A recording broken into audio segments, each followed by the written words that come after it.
What does it mean to live more with less? I'm Katie Wells, and welcome to the Maximized Minimalist Podcast. If you found yourself caught up in the hamster wheel of modern-day motherhood and want to rewrite the script, congratulations, you're in the right place. I'm here to be your guide and help you take back your motherhood and achieve a simpler, more joy-filled life. Cheers to being a maximized minimalist. Enjoy the show. If you had told me 300 episodes ago, aka 6 years ago almost, that this show would reach hundreds of thousands of women and families, helping them find peace and clarity, not only in their homes, but their lives, I might not have believed you. But here we are, 300 conversations, countless testimonies, and more breakthroughs than I ever imagined. And through it all, I've learned simplifying is not just getting rid of stuff. It is about creating space for what matters. And when I started this show, I didn't know exactly where it would go, but I knew I wanted to help families create more space and margin in their lives. And I feel like this has grown into so much more than I ever imagined. But today's episode isn't just about celebrating this milestone. It is about you, my friend. So I want to share this episode to share 3 of the most valuable lessons I've learned over the years through this podcast, through this personal journey of mine, and from all of you. These are lessons that have really changed how I approach my home, my time, and my life. And I know that sounds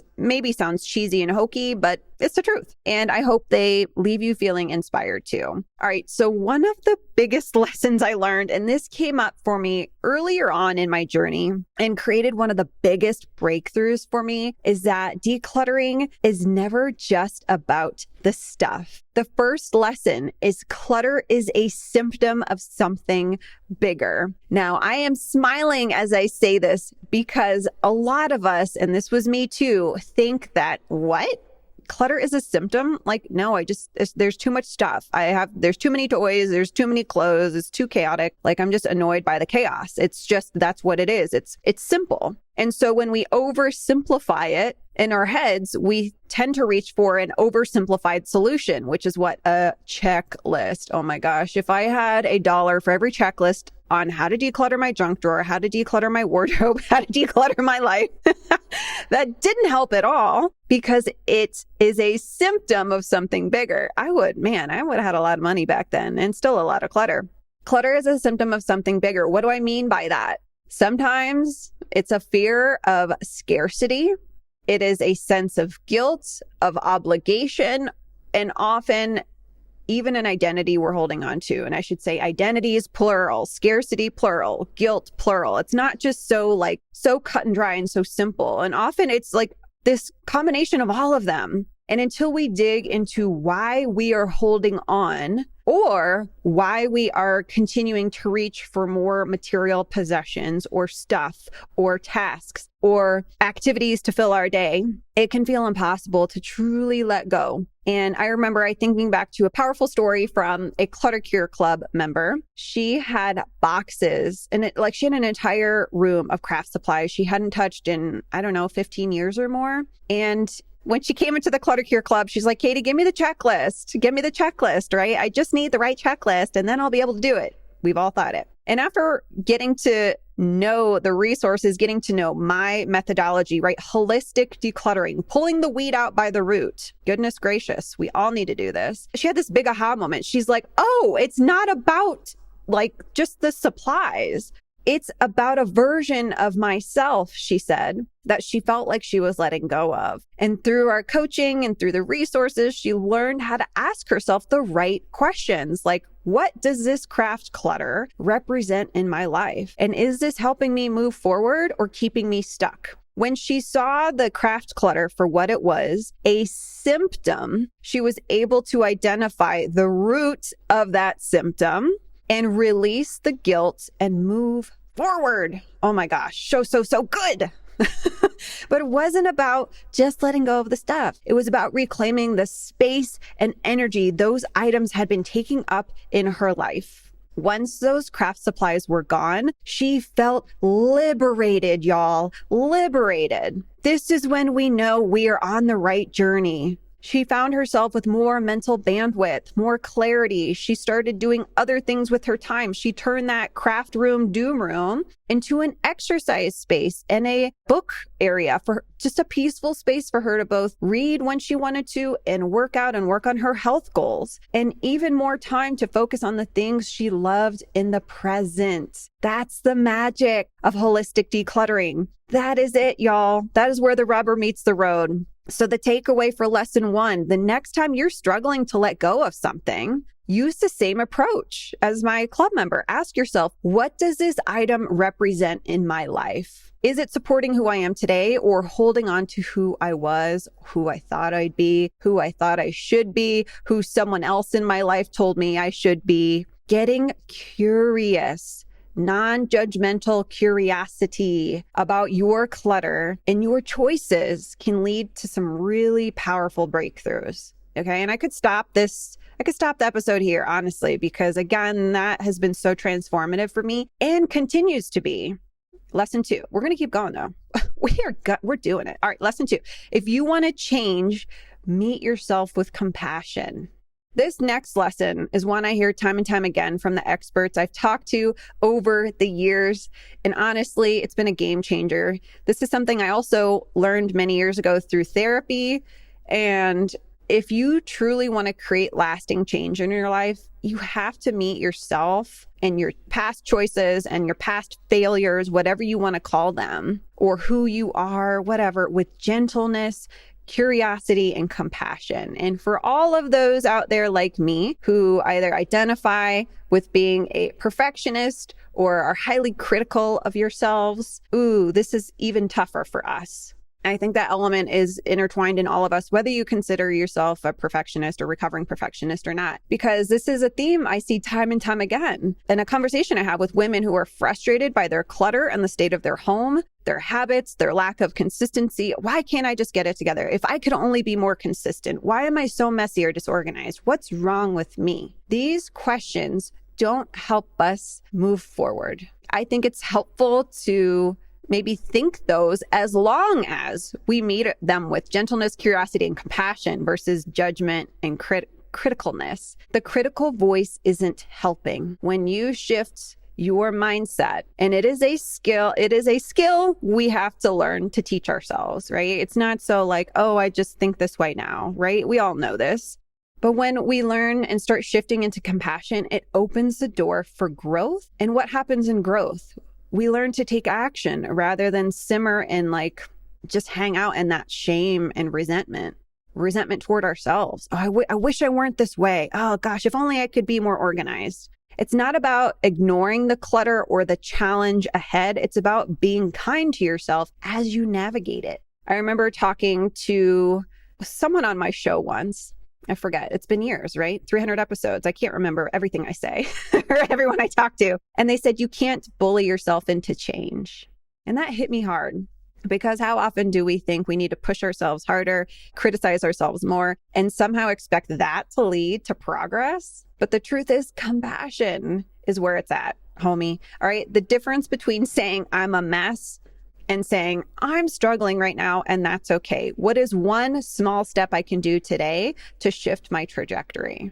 It allows us to approach it with curiosity instead of shame, and this is what makes the difference. So your takeaway for lesson 2, next time, not if, but when you feel stuck, that might be later today. It could be this week. It could be 2 weeks from now. Next time you feel frustrated or stuck, pause, ask yourself, how can I meet this moment with curiosity and kindness instead of criticism? That shift will change everything. I have learned to talk to myself like I would my best friend, not myself. Think about how you talk to someone in your life that you love uplifting, that you love encouraging. When they come to you with a struggle or a problem or a roadblock, how do you meet them? And learn to talk to yourself that way. Lesson 3, simplifying starts with protecting your time. Over the years, I've realized it's not just about decluttering your home. You have to declutter your time and energy too. One story that stands out to me is when I first started setting boundaries with my schedule, because I used to say yes to everything. all the meetings, all the events, all the projects, because I felt like I should. Like that's the reason, right? It was part of my identity. People pleaser. Yes, I'm a yes woman, but I found myself drained with no energy left for myself, for my family, all the things, right? A lot of you might be there right now. And I started blocking off certain times during the week for rest or for family or for decluttering, even if it were just tiny windows, pockets of time for decluttering, 2 minutes, 5 minutes, 10. And I began to protect that time fiercely. It was like decluttering my calendar. And just that one shift, 5 minutes where I felt like I could really breathe in my day, 2 minutes where I felt like I could really breathe in my day. And when I said yes to something, I knew it was because it was aligned with my priorities and my core values, not just because I felt obligated. And the big realization is this: every time you say yes to something, you are saying no to something else. Every time you say yes to something, you say no to something else. My son, River, is signing up for flag football. He's 10 years old. He's really into football. So we're getting back into kind of that sports season in life. And as we sat down and ate dinner one night, I explained to him, hey, this is great. I'm so excited. We're going to be so excited to support you through this. But I want you to know that I want you to think about what time this is going to take away from your schedule. What are the things you currently do after school that you love doing, or maybe you don't love doing? Like, how are you spending your time now? Because that's going to shift when you're pursuing 3 hours a week into flag football, right? And I also kindly just planted the seed. It's not just you signing up for flag football. It's our whole family. And your brother's going to be at the games and practices. I'm going to be taking you, and I'm happy to do that. But I just want him to kind of zoom out and understand that, again, when we say yes to things, other things, we only have 24 hours in a day, right? We can't change that. And I think it's just good to help remind ourselves and also plant those seeds in our kids or our partners. Like, hey, yes, we will do this. It's aligned with our priorities and values right now in life. But what's it going to take away from? So I'm just going to make this super practical, because one thing that came up was his contributions. All right. I know I'm kind of going off a little bit, but I think this will be helpful, because I hear this from a lot of women in my communities. They're like, okay, my kids are doing resets, or I want them to clean their rooms, or they've got their chores, or I call them contributions in my house, a la Amy McCready from Positive Parenting Expert, but you call them what you want. But my kid also plays flag football. Soccer's busy. Like, we get home at 8 o'clock and I can't expect them to spend 10 minutes cleaning the bathroom or doing all these chores. So this conversation I had with River and our family helps us be proactive about what does that look like from these little house management tasks that we divide right now. He's going to have less time. I'm going to have less time at home too. So we talked about doing what I call a plan B. So it's an abbreviated version of the full reset. Let's say the full reset takes 5 minutes to do in our living room. It doesn't even, right now it takes 2 minutes. We talked about maybe doing some contributions in the morning, waking up a few minutes earlier, just minimizing and reducing the time we put in, right? Because again, so much time in a day. We can't help that.